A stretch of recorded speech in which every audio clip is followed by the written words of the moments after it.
बाजार समितीचं जे आजचं कामकाज झाल्यानंतर त्यावेळेस या ठिकाणी प्रत्येक आडतदाराच्या नावाप्रमाणे त्याच्याकडे किती गोणी संख्या लागली, किती क्विंटल झाली आणि किती त्याची हमाली झाली, तोलाई झाली, वाराई झाली, देखरेख फी असेल, मार्केट फी असेल, ही संपूर्ण रक्कम ज्यावेळेस आपल्या संपूर्ण कामकाज आटोपतं सायंकाळी, त्या आटोपल्यानंतर ताबडतोब बाजार समितीला तो रिपोर्ट मिळतो. या पद्धतीने हा रिपोर्ट आहे. त्यानंतर इथे शेतकऱ्याची ते एक रक्कम झाली. ही बाजार फी आणि हे बाजार समितीसाठी अत्यंत गरजेचं होतं. त्यामुळं पारदर्शकता आली आणि जी पारदर्शकता आली ते रक्कम बाजार समितीमध्ये व्यापाऱ्याला जमा करावं लागते. अशा पद्धतीने एक चांगलं काम या निमित्तानं झालंय.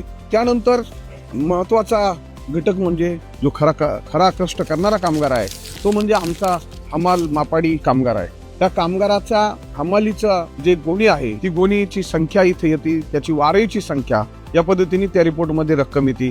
तसेच क्विंटल आल्यानंतर त्याची हमालीच्या दराप्रमाणे त्याची हमालीचा हिशोब पण मिळतो. जो मापाडी काम करतोय त्याचे सुद्धा त्या क्विंटल गुणिले त्याची तोलाईचा रेट या पद्धतीने रिपोर्टमध्ये येत आहे. तसेच हमाली व तोलाईवरची लिबीचा रिपोर्ट आहे. या पद्धतीने त्या आडत्याकडे आम्हाला जी मागायची आहे त्याची एकूण रक्कम ताबडतोब संध्याकाळी मिळते. अशा पद्धतीने हमाल मापाड्यांचा सुद्धा प्रत्येक गोष्टीचा हिशोब, पारदर्शकता त्या हिशोबामध्ये सुद्धा आली. त्याची मजुरी एकही आठाने सुद्धा चुकत नाही, प्रत्येकाला ती द्यावा लागते. आणि म्हणून बंतोष ॲप सारखं सुंदर ॲप माझ्या हमाल मापाडी कामगारांच्या दृष्टीनं अत्यंत महत्वाचं झालं आणि सहज असं कामकाज होत आहे. कुठेही किचकटपणा राहिला नाही. त्यामुळे दृष्टीने हमाल मापाडी कामगार यांच्या दृष्टीने हा सुंदर असा ॲप आलेला आहे.